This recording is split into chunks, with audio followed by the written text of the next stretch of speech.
Assalamualaikum warahmatullahi wabarakatuh. Alhamdulillah pada pagi hari ini kita bisa bertemu kembali dalam pembelajaran secara daring. Mudah-mudahan anak-anakku tetap semangat dalam mengikuti pembelajaran pada pagi hari ini. Sebelum kita mulai, mari kita berdoa. Mudah-mudahan apa yang kita pelajari pada pagi hari ini menjadikan ilmu yang manfaat dan barokah. Berdoa mulai. Bismillahirrahmanirrahim. Raditu billahi rabbah wa bil islami dinah wa bi Muhammadin nabiyyan wa rasulah. Rabbi zidni ilmah warzuqni fahmah waj'alni minas sholihin.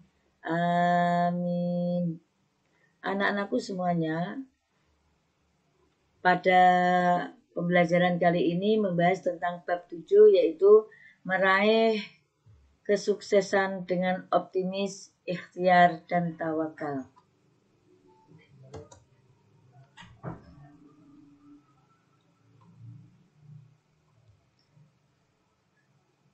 Sekarang, apa sih yang dimaksud meraih kesuksesan dengan optimis, ikhtiar, dan tawakal?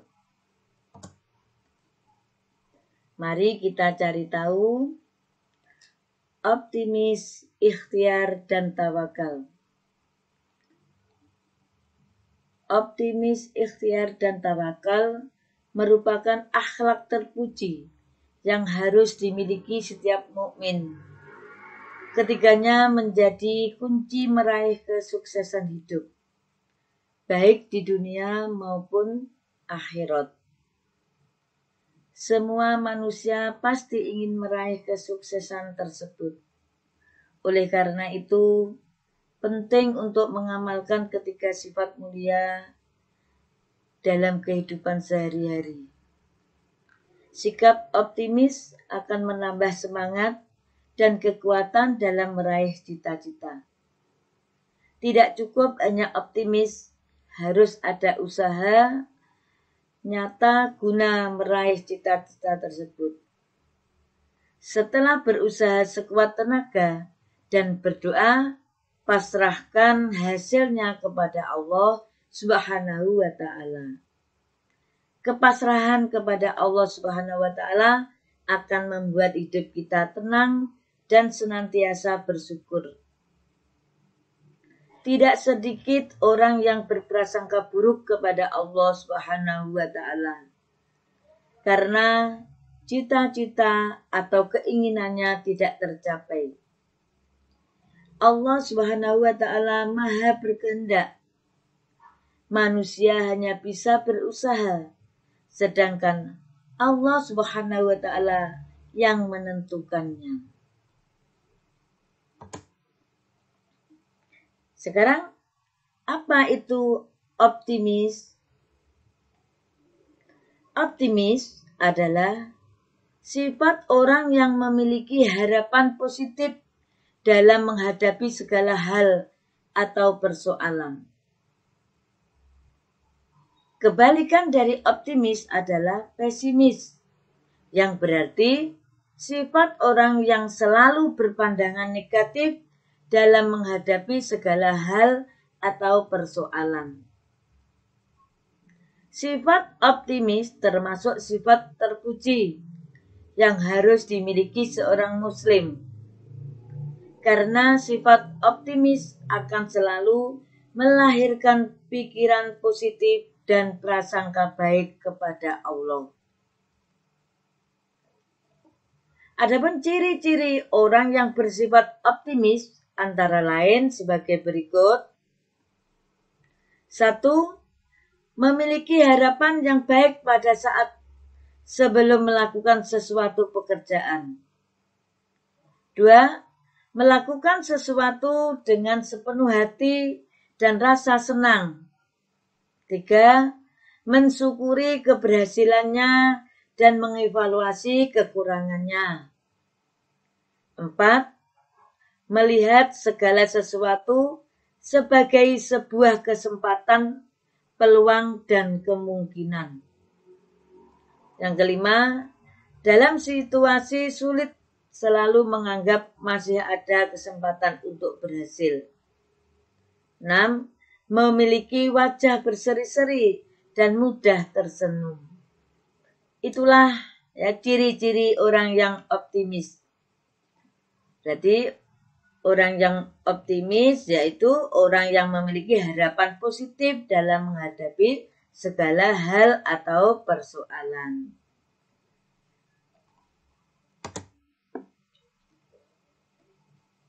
Dan lanjutannya, sekarang apa itu ikhtiar? Ikhtiar adalah berusaha bersungguh-sungguh untuk mencapai suatu harapan, keinginan, atau cita-cita. Berarti ikhtiar yaitu berusaha bersungguh-sungguh untuk mencapai suatu keinginan atau cita-cita. Tidak hanya pasrah saja. Contoh-contoh ikhtiar adalah sebagai berikut. 1. Orang yang ingin pandai harus berusaha dengan rajin belajar. Berarti kalau kalian ingin pandai, tidak hanya berpangku tangan. Harus berusaha belajar yang rajin. 2. Orang yang ingin hidup berkecukupan harus berusaha dengan rajin bekerja. 3. Orang yang ingin memiliki tabungan harus berusaha hidup hemat atau mengurangi pengeluaran. 4. Orang yang ingin sehat harus selalu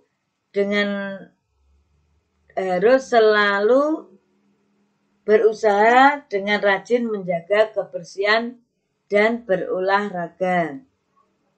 5. Orang yang sedang sakit dan ingin sembuh harus berobat.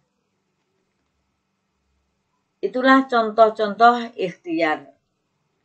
Usaha-usaha tersebut merupakan bagian penting yang harus dilakukan oleh manusia.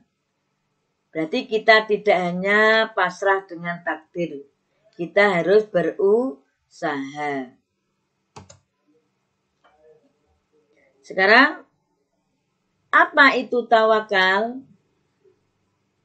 Tawakal artinya berserah diri kepada Allah atas hasil usaha kita setelah berusaha dengan sungguh-sungguh dan berdoa. Dengan kata lain, tawakal adalah berserah diri kepada Allah dengan bersungguh-sungguh setelah melakukan usaha atau ikhtiar. Berarti kita setelah berusaha, kita pasrah kepada Allah Subhanahu wa Ta'ala. Ayat-ayat berikut ini berisi pesan-pesan mulia terkait dengan optimis, ikhtiar, dan tawakal. Berikut ini adalah ayat-ayat Al-Quran yang menjelaskan tentang optimis, ikhtiar, dan tawakal. Ayat tentang optimis terdapat di dalam Quran surat Az-Zumar ayat 53 yang berbunyi Bismillahirrahmanirrahim. Qul ya ibadiyalladzina asrafu ala anfusihim la taqnatu min rahmatillah. Innallaha yaghfiru dzunuba jami'a. Innahu wal ghafurur rahim. Katakanlah, wahai hamba-hambaku yang melampaui batas terhadap diri mereka sendiri. Janganlah kamu berputus asa dari rahmat Allah. Sesungguhnya Allah mengampuni dosa-dosanya semuanya. Sungguh dialah yang maha pengampun, maha penyayang. Di dalam ayat tersebut, Allah Subhanahu wa ta'ala menyeru hamba-hambanya yang melampaui batas agar tidak berputus asa dari rahmat Allah Subhanahu wa ta'ala. Perbuatan yang melampaui batas artinya adalah perbuatan dosa, perbuatan yang melanggar hukum-hukum Allah Subhanahu wa ta'ala.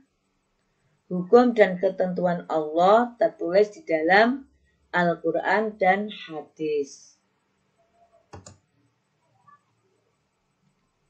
Ayat-ayat tentang ikhtiar dijelaskan di dalam Quran surat An-Najm ayat 39 sampai 42.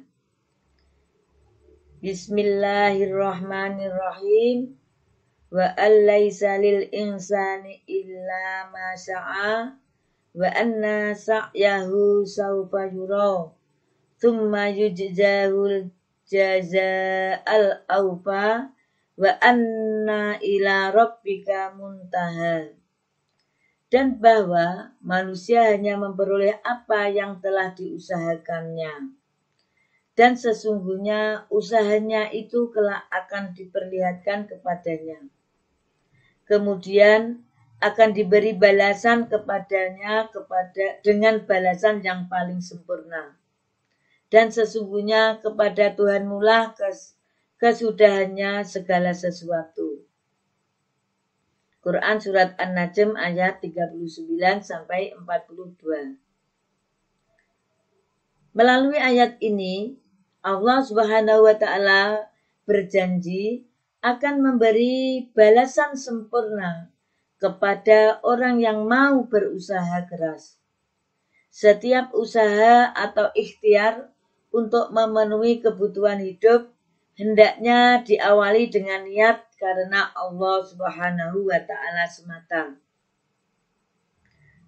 Seorang pedagang menjajakan dagangannya di pasar dengan penuh harapan akan mendapatkan rezeki banyak.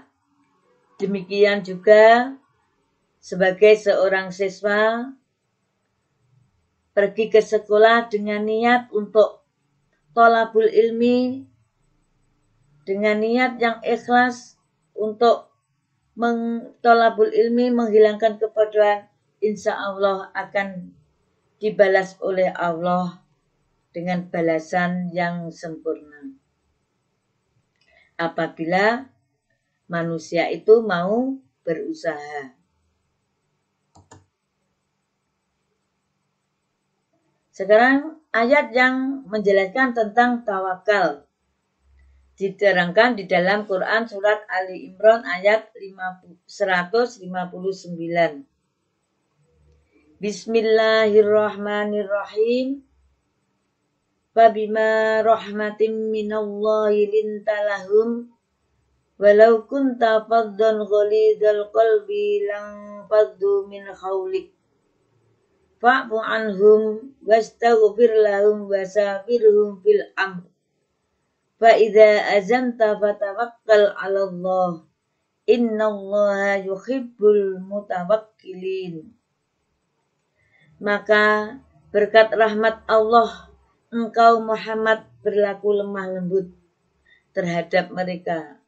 Sekiranya engkau bersikap keras dan berhati kasar, tentulah mereka menjauhi diri dari sekitarmu. Karena itu, maafkanlah mereka dan mohonkanlah ampunan untuk mereka, dan bermusyawarahlah dengan mereka dalam urusan itu. Kemudian, apabila engkau telah membulatkan tekad, maka bertawakallah kepada Allah. Sungguh Allah mencintai orang yang bertawakal. Ayat ini mengandung pesan-pesan mulia bagi umat Nabi Muhammad SAW.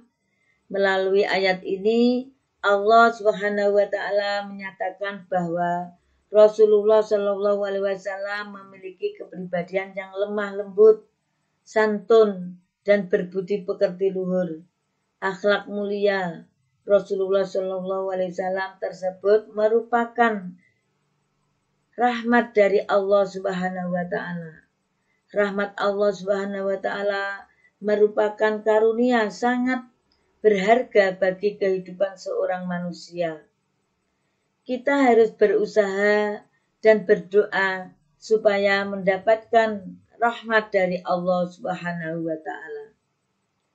Usaha-usaha untuk mendapatkan rahmat Allah Subhanahu wa Ta'ala diantaranya dengan selalu mendekatkan diri kepadanya, melaksanakan semua perintah dan menjauhi larangan-larangannya.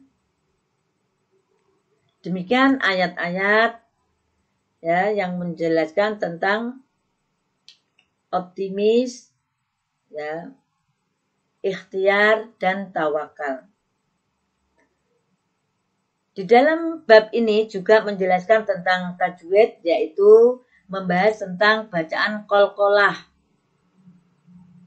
Bacaan qalqalah berarti memantul atau membalik. Dengan demikian, bacaan qalqalah adalah bacaan lafal dalam Al-Quran yang memantul atau membalik.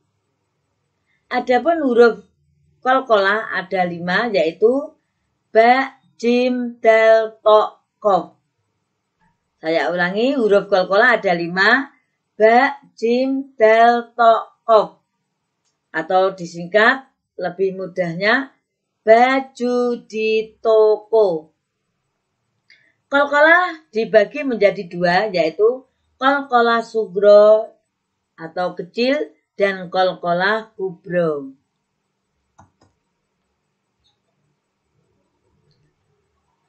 Sekarang qalqalah sugro yaitu suatu lafaz dibaca qalqalah sugro apabila di dalamnya terdapat huruf qalqalah yang berharokat sukun.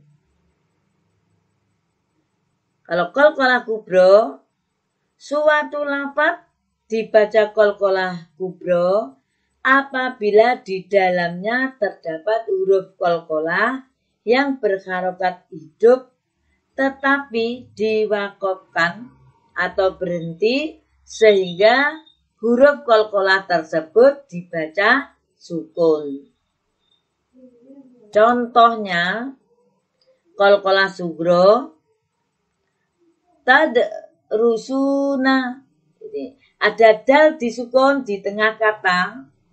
Nah itu contoh qalqalah sugro, harus dipantulkan. Tadrusuna.